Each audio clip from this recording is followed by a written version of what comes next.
Washington News and Talk.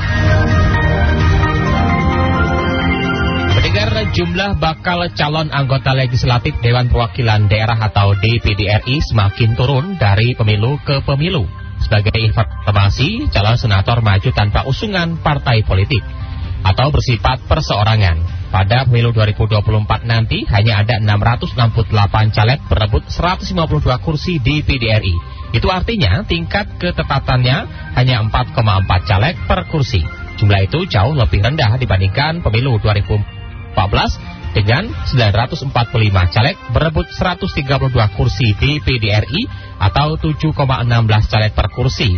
Dan di tahun 2019 dengan 807 caleg berebut 136 kursi senator atau 5,9 caleg per kursi. Lalu apa saja faktor penyebab kemerosotan minat di DPD dan apakah DPD sudah dianggap tidak relevan?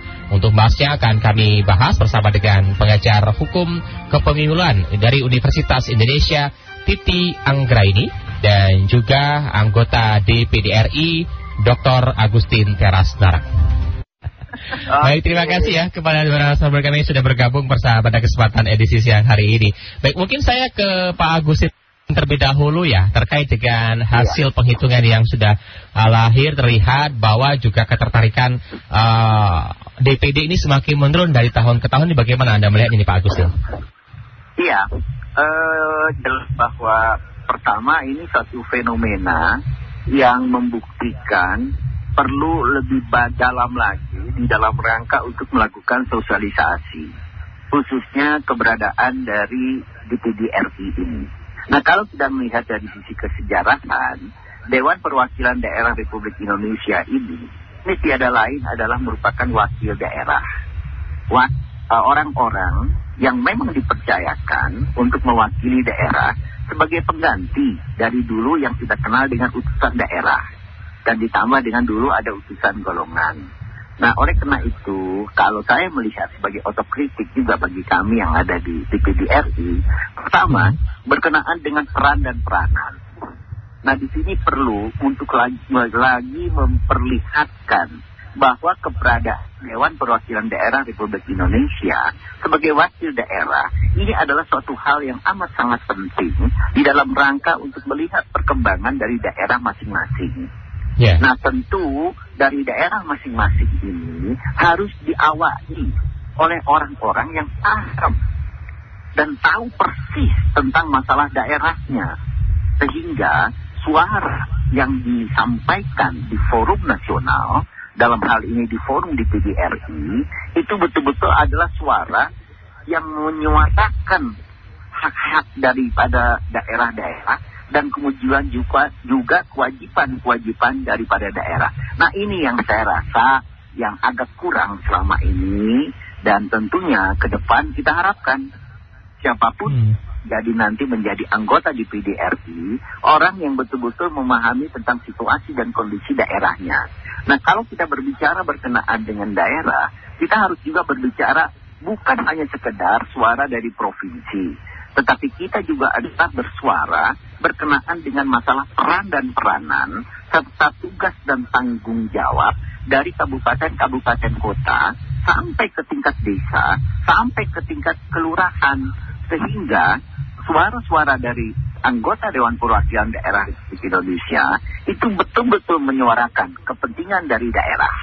Nah, ini saya rasa bagi saya tentu ini juga menjadi suatu hal yang menjadi tantangan ke depan, terutama bagi calon-calon anggota DPD RI ke depan. Jadi ini merupakan suatu hal yang perlu menjadi perhatian, terutama bagi para pemilih nih. Jadi jangan kita asal memilih, tetapi betul-betul memilih orang-orang yang dipercaya, yang tahu persis tentang keadaan daerah, yang mempunyai kompetensi, yang mempunyai kapasitas dan juga mempunyai kapabilitas. Saya rasa itu, Mas. Terima kasih. Baik.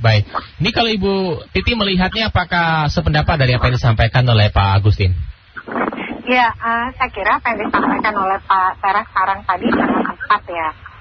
Karena memang ada beberapa problem dari eksistensi DPD ini. Pertama, untuk maju DPD sendiri karena dia mengandalkan mesin personal ya, kekuatan personal, tentu butuh lebih tenaga, energi, biaya, untuk bisa mendapatkan tiket pencalonan. Karena dukungannya itu betul-betul dukungan dari warga langsung sebagai syarat pencalonan. Nah, yang kedua, untuk menang misalnya di daerah-daerah berkantong pemilih besar, itu luar biasa butuh suaranya. Contoh, Jawa Barat itu kan dapilnya satu provinsi 4 kursi ya, karena memang DPD-nya, karena dia wakil daerah, suara daerah, setiap provinsi itu kursinya sama, itu 4. Nah, kalau untuk Jawa Barat sebagai contoh ya, dengan satu provinsi, puluhan kabupaten kota, lalu jumlah pemilih 35 juta, maka calon anggota DPD kita kan untuk bisa dicalonkan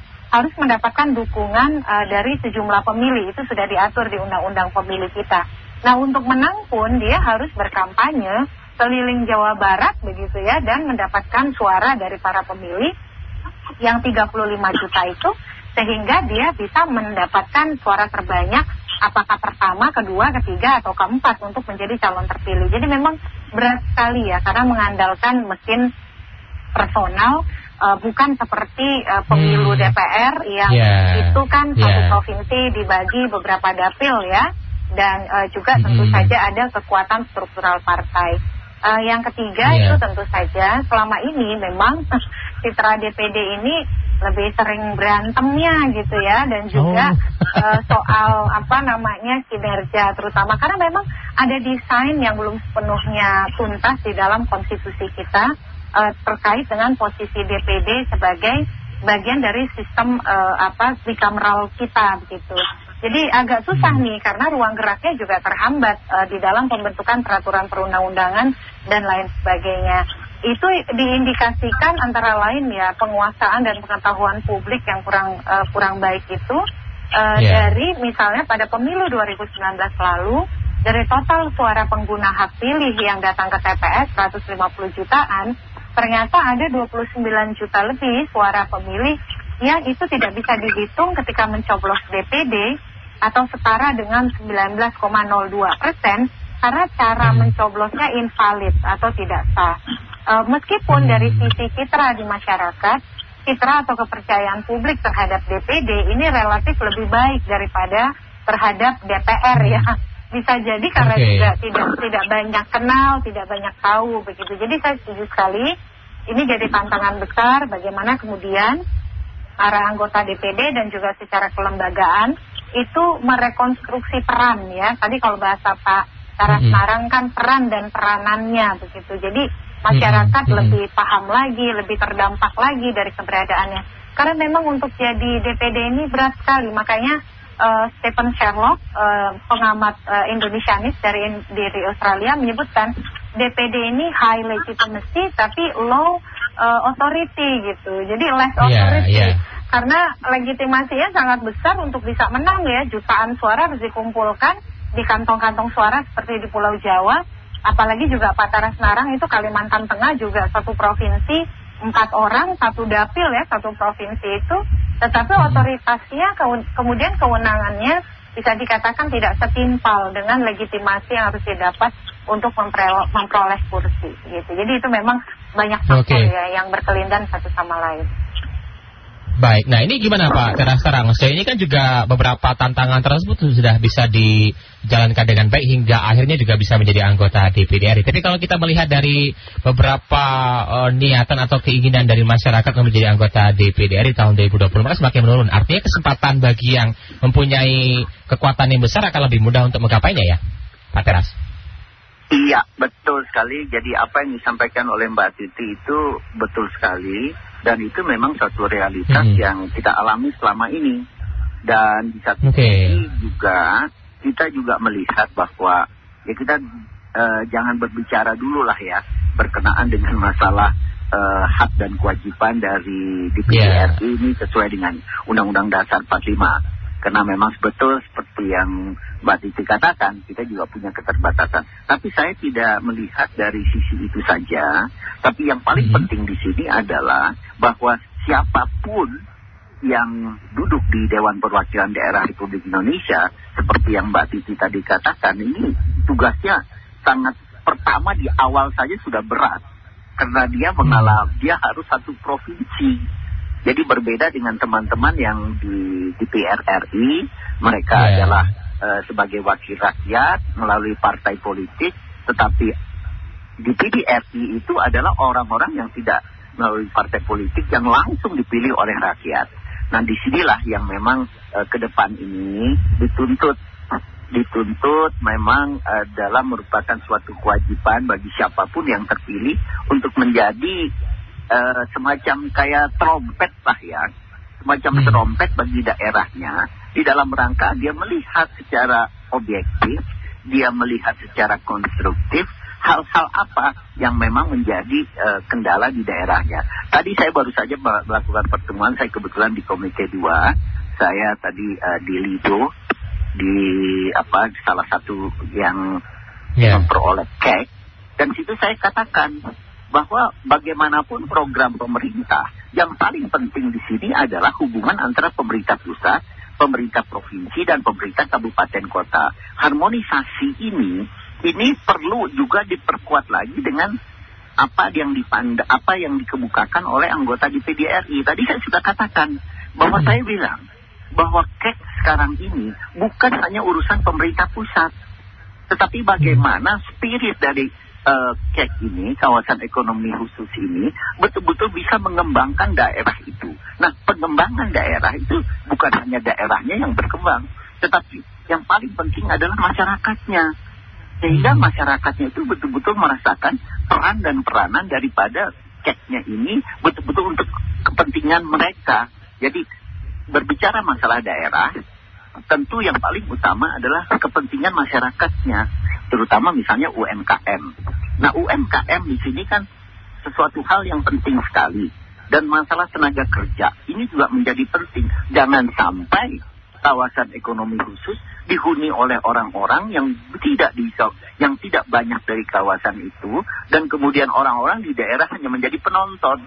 Nah, hal-hal seperti ini yang menjadi salah satu mungkin perhatian bagi kami yang ada di Dewan Perwakilan Daerah Republik Indonesia ini. Tadi saya agak sedikit keras juga menyampaikan posisi ini. Jadi jangan sampai saya bilang bahwa pada saat tadi pertemuan, jangan sampai saya bilang daerah ini hanya menjadi tempat untuk melakukan sesuatu.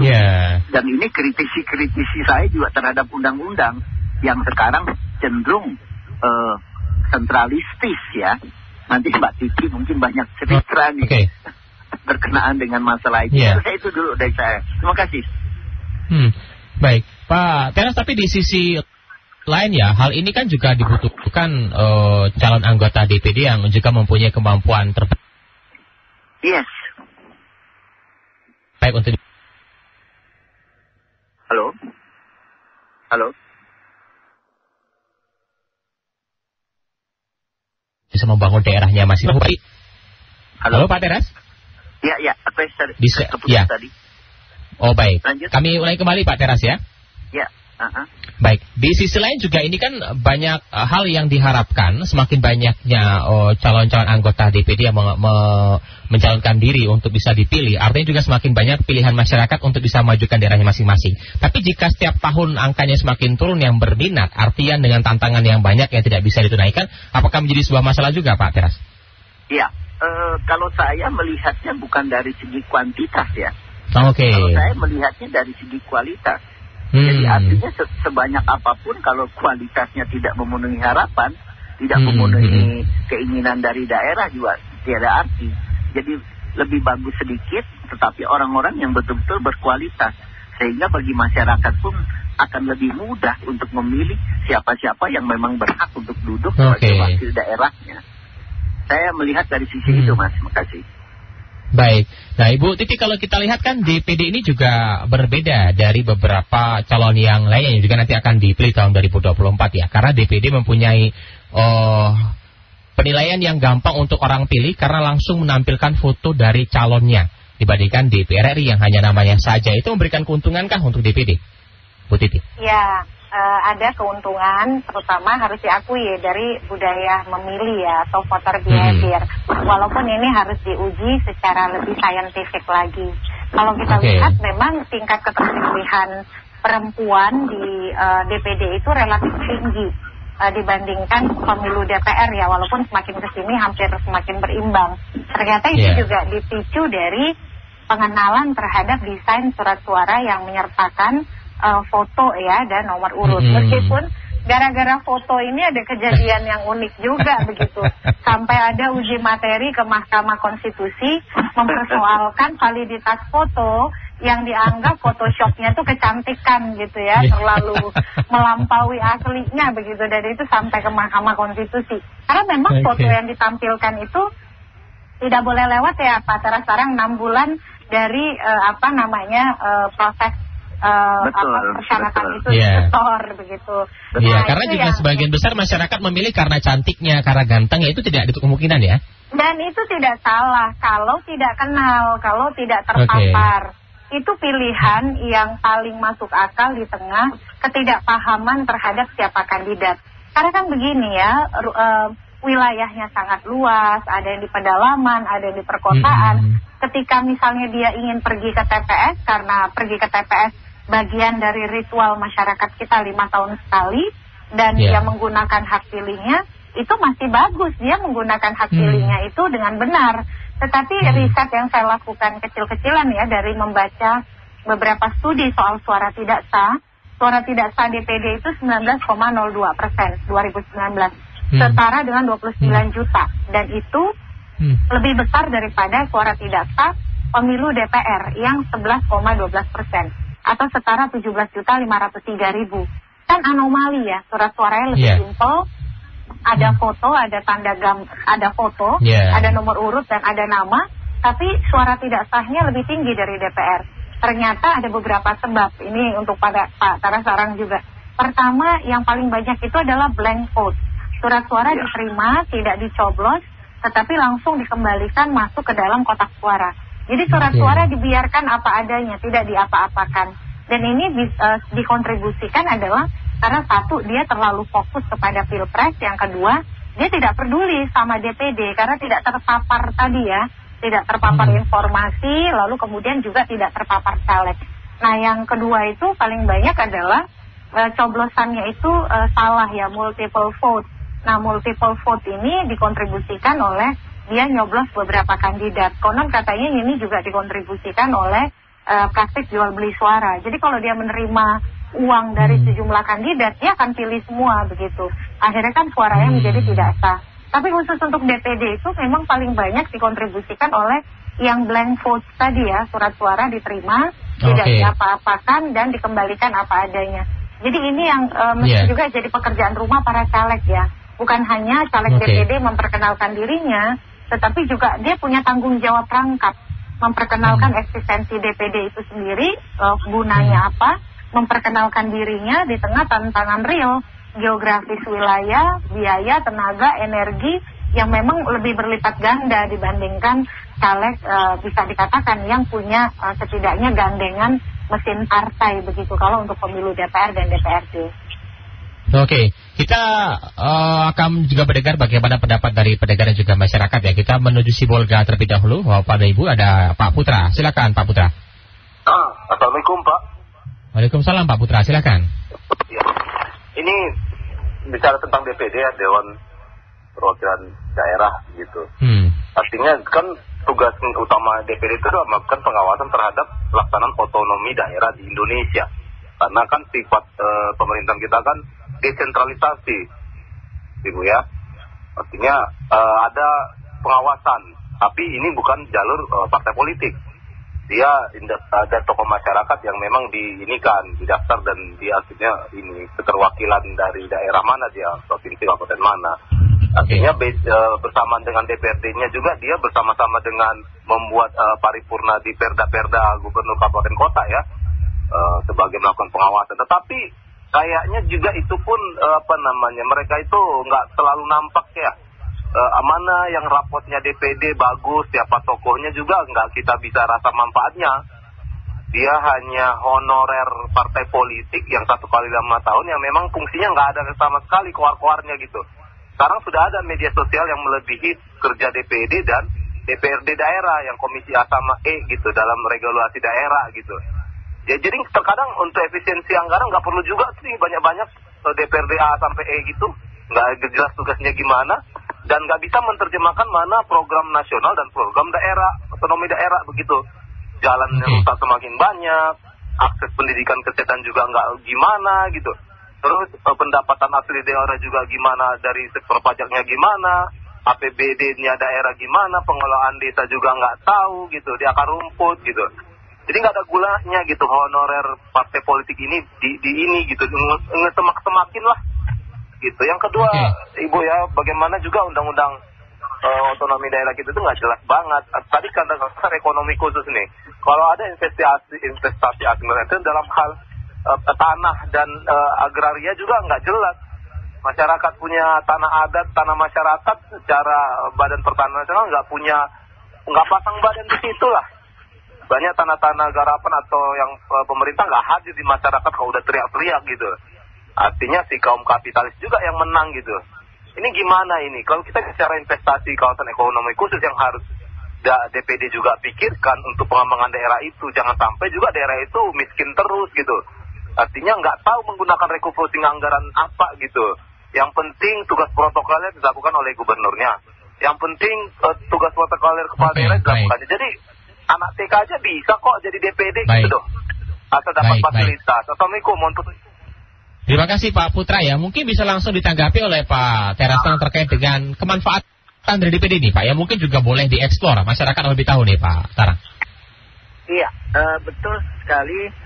Saya tidak membantah apa yang disampaikan oleh Pak Putra tadi, bahwa itu adalah suatu cerminan yang memang ditangkap oleh masyarakat berkenaan dengan DPD, keberadaan daripada anggota DPD RI ini. Nah justru saya memandang bahwa pandangan dari Pak Putra tadi itu adalah menjadi sesuatu otokritik, adalah menjadi sesuatu yang menjadi bahan bagi anggota DPD RI itu ke depan. Bagaimana anggota DPD RI itu mampu menyuarakan kepentingan rakyat, mampu menyuarakan kepentingan daerah, sehingga kepentingan daerah dan kepentingan rakyat itu betul-betul dapat tersalurkan dengan baik.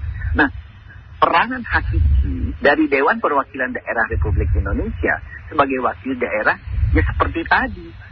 Bagaimana dia mampu menyuarakan kepentingan daerahnya, dan tentunya yang pertama adalah misalnya menyangkut masalah tenaga kerja, menyangkut mengenai masalah yang menyangkut kesehatan, menyangkut masalah pendidikan, menyangkut masalah infrastruktur. Nah, hal-hal seperti itu hendaknya juga disuarakan oleh anggota DPD RI dari daerah masing-masing. Jadi apa yang disampaikan oleh Pak Putra itu semestinya memang harus dilakukan oleh para anggota DPD RI yang berada di daerahnya masing-masing. Nah, selama ini memang itulah hal-hal yang perlu menjadi kajian lebih mendalam. Bagaimana meningkatkan peran dan peranan ini, kembali lagi yang saya katakan peran dan peranan tadi. Saya rasa itu sementara ini dari saya. Oke. Baik, Bu Titi, apa yang perlu dilakukan oleh anggota DPD agar kiranya peran dan peranannya kemudian juga kemanfaatannya bisa dilihat oleh masyarakat banyak nih, Bu Titi? Ya, jadi yang pertama saya kira memang DPD itu punya tantangan dari sisi efektivitas kewenangan karena memang desain konstitusinya tidak optimal. Tapi sebelum ke sana, manfaatkan dulu yang ada begitu. Jadi betul. Bekerja dulu, optimalkan. Kalau Pak Teras sekarang bisa bersuara, tentu ratusan yang lain itu juga bisa mengikuti hal yang sama. Karena jadi bagaimana dengan segala dinamika yang ada itu bisa menghasilkan sesuatu yang kontributif dan konkret ya. Ini kalau saya perhatikan sedikit kritik bagi DPD, itu pimpinannya itu lebih banyak menyuarakan kontroversi ya dan spekulasi politik baru, misalnya kembali ke UUD naskah asli, lalu dengan fenomena amandemen dan lain sebagainya. Lalu bicara hal-hal yang itu terlalu jauh dari realitas hari ini. Sementara masyarakat itu ada persoalan nyata di depan kita yang DPD itu dengan suaranya dan legitimasi suara yang mereka dapat melalui pemilu, gunakan itu dulu begitu. Jadi ketika masyarakat sudah sadar bahwa lembaga yang mungkin sedikit dibungkam oleh Undang-Undang Dasar dan Undang-Undang ini ternyata tetap menyuarakan apa yang menjadi suara masyarakat, di sana kan kesadaran terhadap kebutuhan lembaga ini akan muncul. Jadi satu saya kira yang agak menjadi pekerjaan rumah besar DPD ini adalah faktor leadership dan juga faktor soliditas lembaga ya. Bagaimana kemudian kalau kita lihat dari sisi anggota loh, DPD ini luar biasa anggota-anggotanya. Pak Teras Sarang ini dua periode gubernur Kalteng. Jadi menjadi suara atau jembatan bagi warga Kalteng untuk kepentingan daerah di tingkat nasional begitu ya. Dan yang seperti Pak Teras Sarang ini bukan hanya 1-2, banyak. Jadi sayang kalau kemudian dia tenggelam oleh kebanyakan manuver-manuver yang sebenarnya itu agak jauh dari urusan kepentingan daerah. Jadi itu juga yang jadi otokritik bagi DPD ya saya kira. Nah yang kedua ya memang bagaimana kemudian nih kerja keras nih untuk pemilu 2024. Karena bagaimanapun tantangannya banyak ya dari sisi dinamika politik kita yang lebih didominasi oleh pemilu presiden, lalu kemudian kerja-kerja lapangan tentu yang tidak mudah gitu di tengah pemilu serentak. Dan yang terakhir ya kita semua masyarakat dan juga media perlu memberikan atensi ya, dan juga tentu saja saran-saran kritik konstruktif terus-menerus untuk DPD agar di tengah segala dinamika yang ada, sekecil apapun kewenangan itu, buatlah kewenangan itu bisa dengan lantang diketahui dan didengar oleh publik begitu ya, bahwa saya nih sebagai warga Banten misalnya ya, ada yang menyuarakan kepentingan Banten di gedung DPD, dan ketika saya memahami itu, tentu rasa memiliki dan kebutuhan untuk terus mempertahankan DPD kan akan terus tumbuh, kira-kira begitu Mas Ari. Baik, kita sambung melalui pesan WhatsApp yang juga sudah cukup banyak masuk ini ya. Ada Pak Chandra. Banyak buat apa boros anggaran saja, lebih baik sedikit kualitas yang diutamakan. Baik. Berikutnya ada Pak Saudi, semua caleg perlu foto caleg dan identitas untuk diketahui caleg tersebut. Baik, Pak Saud, semua caleg perlu foto caleg dan identitas untuk diketahui. Sama saja, Pak Daman Huri nggak punya modal mungkin katanya. Nah ini juga terkait dengan ketertarikan, kemudian juga peran dan juga tugas yang harus lebih dimaksimalkan. Artinya masyarakat harus lebih banyak mengetahui terkait dengan peran DPD. Terakhir sebagai penutup ya, saya ke Pak Teras Sarang, silakan Pak Teras. Baik, terima kasih. Jadi saya setuju sekali bahwa ke depan ini perlu ada penataan berkenaan dengan peran dan peranan tadi. Dan kemudian dengan tanpa kita melihat apapun juga yang memang kita lakukan terkait dengan apa yang terjadi sekarang ini. Saya memahami betul apa yang disampaikan oleh Mbak Titi tadi. Nah tentu ke depan ini kita harapkan ini tidak terjadi lagi. Dan kemudian fokus ke depan berkenaan dengan peranan selaku wakil daerah. Dan kemudian suara-suara daerah itu betul-betul tersuarakan dengan baik. Dan kemudian tujuannya tiada lain adalah untuk menciptakan kesejahteraan dan juga adalah menciptakan keadilan bagi masyarakat yang ada di daerah. Nah harapannya ke depan, mari kita bersama-sama percayakan kepentingan daerah kepada anggota DPD RI. Dan satu-satunya caranya adalah memilih orang-orang yang berkualitas, yang berkapasitas, dan yang betul-betul memahami kondisi daerah. Saya rasa itu dari saya. Terima kasih. Baik, Bu Titi mungkin boleh tambahkan Bu sedikit? Ya, saya kira tadi sudah sangat lengkap ya disampaikan. Memang ini untuk sosialisasi DPD ini selain dari calon anggota DPD-nya sendiri, saya kira juga kontribusi penyelenggara pemilu perlu ditingkatkan lagi efektivitasnya ya. Termasuk kita semua sebenarnya, insan pers, termasuk di dalamnya media, karena kan selama ini diskursus kita didominasi oleh kontroversi dan dinamika pilpres ya. Jangan lupakan juga di pemilu itu ada posisi-posisi lain yang kita pilih. DPR, DPD, DPRD.